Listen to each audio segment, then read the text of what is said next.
Hello guys, welcome back to Python Crash Course. So far we have covered all the Python basics like operators, if else, conditions, loops, etc. Now it's time to take our learning to next level by solving real world problems with Python. Problem solving is the foundation of programming. So whether you are preparing for placements or aiming to build your own coding skills, so here comes the picture of problem solving. So let's try to understand what is problem solving about and why we definitely need problem solving.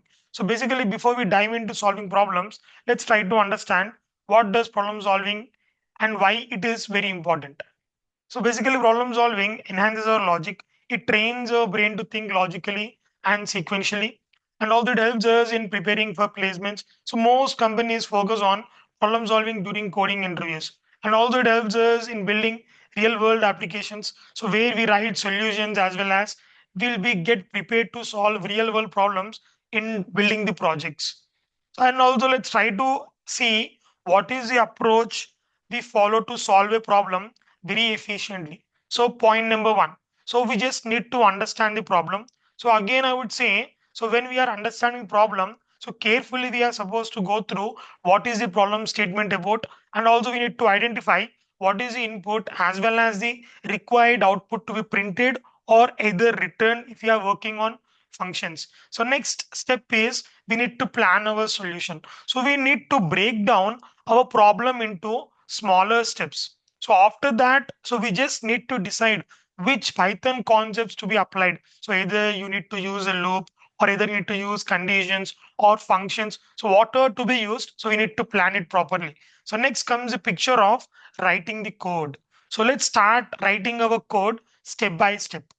And after that, you just need to validate your code. So test your code with the sample inputs, so whether it is matching with the sample outputs or not. And the final step is optimize as well as debug.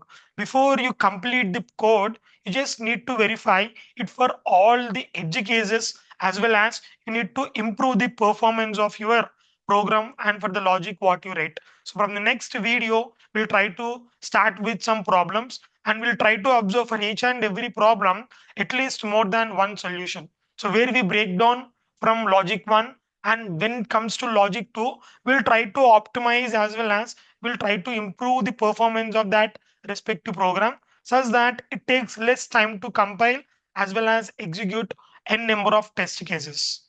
So remember, a systematic approach all the time leads to better solutions. That's all for this video, guys. Thanks for watching. See you guys in the next one.